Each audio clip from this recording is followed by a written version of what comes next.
Welcome back to my YouTube channel. I hope आप सभी अच्छे होंगे। आज हम डिस्कस करेंगे इस वीडियो के अंदर एम्फाइसीमा के बारे में। क्या होता है एम्फाइसीमा? एम्फाइसीमा पढ़ने से पहले हम एक बार इसका स्ट्रक्चर देख लेते हैं कि कहाँ क्या होता है और कैसे होता है। जैसे कि ये है हमारे नॉर्मल एल्वेलाई, नॉर्मल एयरवे, ठीक है। उसके अंदर जो हमारा एयरवे है उसके अंदर अगर कोई भी एबनॉर्मेलिटी आती है, कोई भी हमारा जो एयरवे है वो ऑब्स्ट्रक्ट हो जाता है किसी भी रीजन की वजह से, इन्फेक्शन हो गया, वायरल इन्फेक्शन हो गया, बैक्टीरियल इन्फेक्शन हो गया, या कुछ डिजीज कंडीशंस हो गई उनकी वजह से, तो ये कंडीशन हमें देखने को मिलती है। इससे पहले जो हमारी वीडियो थी, जो हमने सीओपीडी पढ़ा था एक वीडियो के अंदर, उसमें मैंने बताया था कि दो चीजें होती हैं सीओपीडी के अंदर। First one is bronchitis and second one is emphysema. तो ये वही एम्फाइसीमा है। अगर ये कंडीशन जो है वो वर्स्ट हो जाती है तो सीओपीडी को लीड करती है, ठीक है।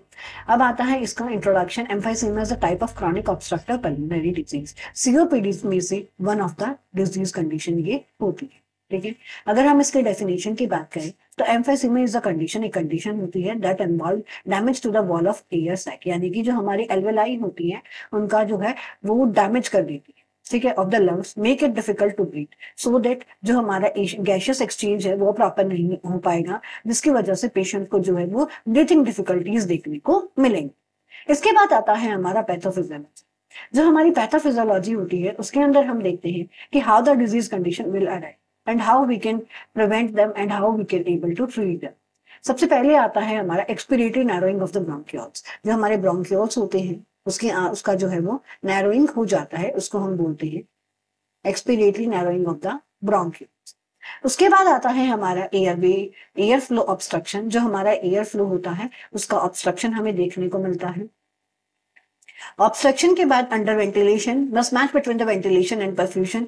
जो हमारा जो हमारा वेंटिलेशन और परफ्यूजन है वो प्रॉपर फंक्शन नहीं कर पाएगा, यानी कि पेशेंट जो है वो प्रॉपर ब्रीथ नहीं कर पाएगा, ठीक है। उसके बाद आता है can lead to the chronic और पल्मोनल। ये जो कंडीशन होती है वो हमें क्रॉनिक और पल्मोनल देखने को मिलती है, ठीक है। ये होता है हमारा एम्फाइसीमा के अंदर कि किसी भी रीजन की वजह से जो हमारा एयरवे है वो ऑब्स्ट्रक्ट हो जाता है, हमारे नैरोइंग हो जाती है और हमारा प्रॉपर जो है वो पेशेंट ब्रीथ नहीं कर पाएगा।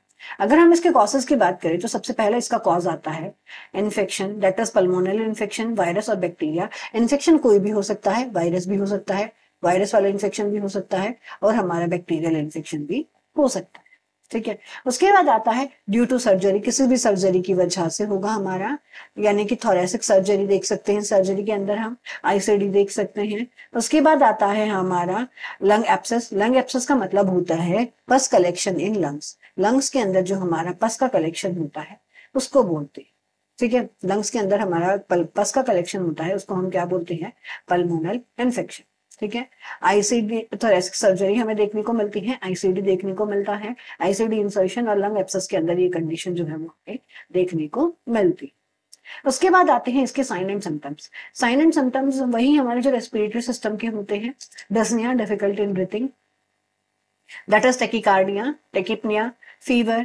इन्फेक्शन की कंडीशन है तो फीवर एक नॉर्मल साइन एंड सिम्टम है। Hypoxia, chest pain due to the pleural insertion, chest pain देखने को मिलेगा। हाइपरकैपनिया, शैलो ब्रीथ होगी, ऑस्कल्टेशन करने पर हमें पता चलेगा। साइनोसिस जो है वो हमें देखने को मिलेगा। अगर हम इसके डिजीज कंडीशन की बात करें तो सेम होगा हमारा। सबसे पहला हिस्ट्री कलेक्शन आता है। हिस्ट्री कलेक्शन के अंदर हमारा आएगा, हिस्ट्री कलेक्शन और फिजिकल एग्जामिनेशन के बाद हमारा आएगा, पहले हिस्ट्री कलेक्शन देखने को मिलेगा, उसके बाद फिजिकल एग्जामिनेशन। हिस्ट्री कलेक्शन में हम पेशेंट की फैमिली हिस्ट्री होगी या फिर कोई भी ऐसे डिजीज कंडीशन की हिस्ट्री होगी, मेडिकल हिस्ट्री, स्मोकिंग वगैरह की हिस्ट्री, ये सारी हिस्ट्री जो है वो कलेक्ट करती है so that we can able to identify.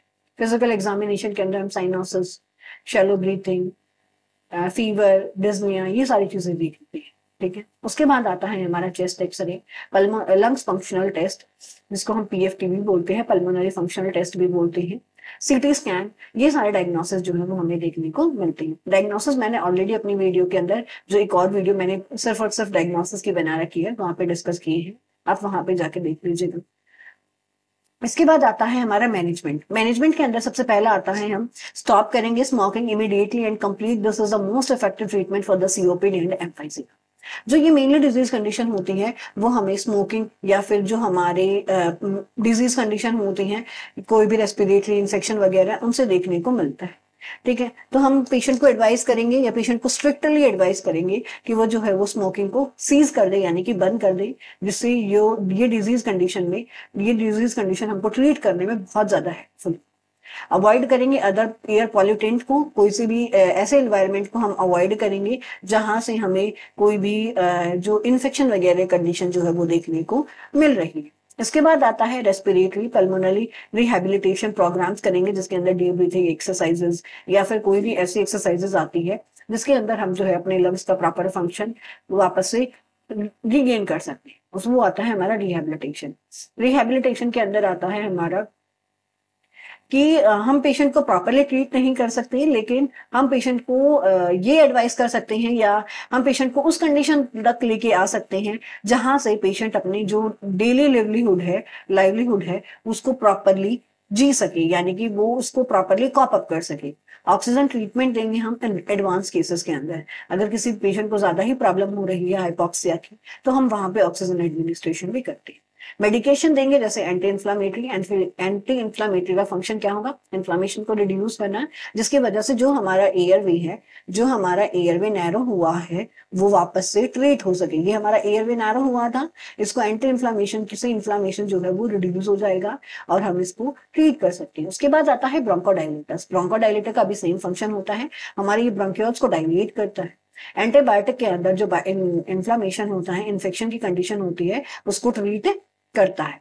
उसके बाद आता है हमारा स्ट्रेस मैनेजमेंट की कंडीशन हमें देखने को मिलती है, यानी कि स्ट्रेस को हम मैनेज करेंगे, जैसे जेंटली रेगुलर एक्सरसाइजेस, इनको हम पेशेंट को एडवाइस करेंगे करने के लिए।